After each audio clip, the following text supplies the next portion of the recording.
Ito po, Sir Arnold R. Papa, Alan Papa. So ito po yung ating sewing machine na all metal body and parts. Merit brand, model 8101. Foot pedal, may freebies na po siyang foot pedal natin, sir. Ito po yung freebies ng bobbing with original needle. Then another freebies po, sir, yung accessories with screwdriver para sa needle po, sir. At special po yung ating transformer, sir, dahil kailangan po natin yan, dahil bawal po natin yan isaksak sa 220, sir. Ito po yung full setup natin, sir. Bago nyo po ito i-open at gamitin, please lang po paki-share po, pa-unbox at pa-video, din i-share nyo po sa ating shop para kumalat sa buong shop yung ating legit store at saka legit na mga sewing machine po, Sir Alan Arnold. Okay, so ito na po siya, sir. Unang-unang ituturo natin, sir, dito po tayo magre-refill ng bobbing. Nakasulat naman po dito. Then yung distance natin, din automatic reverse. Provider ng straight line 0. Pag sigsag at saka design at ibang sigsag, nasa number 5 lang po tayo. Ang kaganda naman po dito, meron po tayong color coding, black, green, and pink. So katulad din dito po, Sir Arnold. Okay, so sa bobbing po natin, Sir Arnold, ito po yung pinaka lagayan po natin, sir. Urong natin siya, sir, para makita po natin. I-open po natin yung drawer niya. So ito po yung bobbing natin, sir. Ayan, so ito po siya. Okay, kung magre-refill po tayo, sir, ng bobbing, so ilalagay po natin dito sa gilid. At ano natin yan, itatali muna natin yan, sir. Then apakan po natin ito, sir. Ayan, tatali natin yan, sir, ha. Pagkatapos natin yan itali dyan, sir, ayan.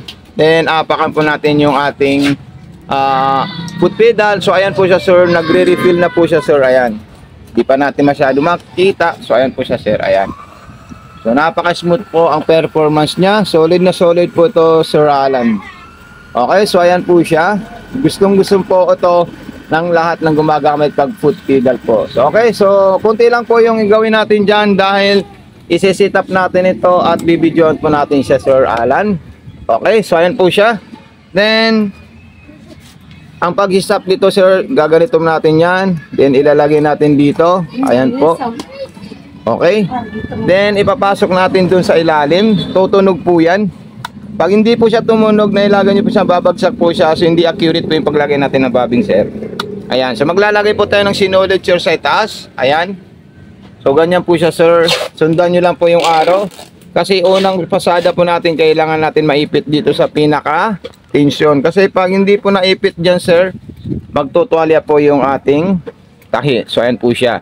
Pwede niyo po higpitan ng 5, 4, depende na po sa yan, sir. Din yung hook, ayan po siya, itataas lang po natin sa knee shot ay yung pinaka handwheel. Ayan po, ayan, dahan-dahan lang natin. Galing tayo dito, dire-diretso po siya, sir, at dito na po mismo sa spring ng ating sinulid. Then ipapasok po natin dun, sir, sa butas mismo ng karayom po. Ayan, pag naipasok natin sa butas ng karayom, ikutin natin yung handwheel. Tingnan niyo po siya, sir. Ayan. Then, okay. So, ayun po, nagsama po yung dalawang sinulid natin. Then, ipapasok po natin siya sa likod. Ganito po siya, sir. Ayan. Then, kukuha po tayo ng tela. So, ito po yung tela natin na maong para masubukan po natin. Pwede nyo rin po, Sir Arnold, gamitin yung pang-aging niya na ganito, sir. Okay. Ito po siya, Sir Arnold. Ayan. Then, ayan po siya. Apakan po natin yan para makita nyo po siya. Nasa straight line 0, distance 4, then provider selector natin yan. So ayan po siya, sir. Sobrang smooth po ng performance. Huwag nyo po kalimutan, Sir Arnold, i-unbox at i-video at i-share po sa ating shop. Okay, so ito po, medyo masikip po yung tayo natin sa ilalim. So mag-adjust po tayo ng tension na number 3 para makita po natin siya. So ayan po siya, Sir Arnold. Okay, so pag hindi pa rin po siya maganda, Sir Arnold, so ito gagawin nyo po, sir. So Sir Arnold, dito po tayo magte-tension pag masikip po yung tahi natin sa ibabaw. Okay, so ganun po kadali at kabisik lang po yung gagamitin natin dito. So okay, Sir Arnold, ito na po siya. Napaka-perfect po siya, sir. Napaka-solid at napakaganda po ang ating sewing machine. So pinantay na natin yung tahi niya sa ibabaw.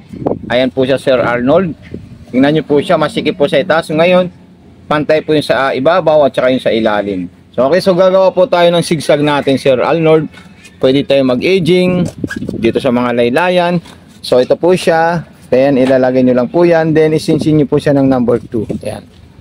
So, ayan po siya, Sir Arnold. Makikita nyo po talagang napaka-solid at napakaganda po yung ating sewing machine.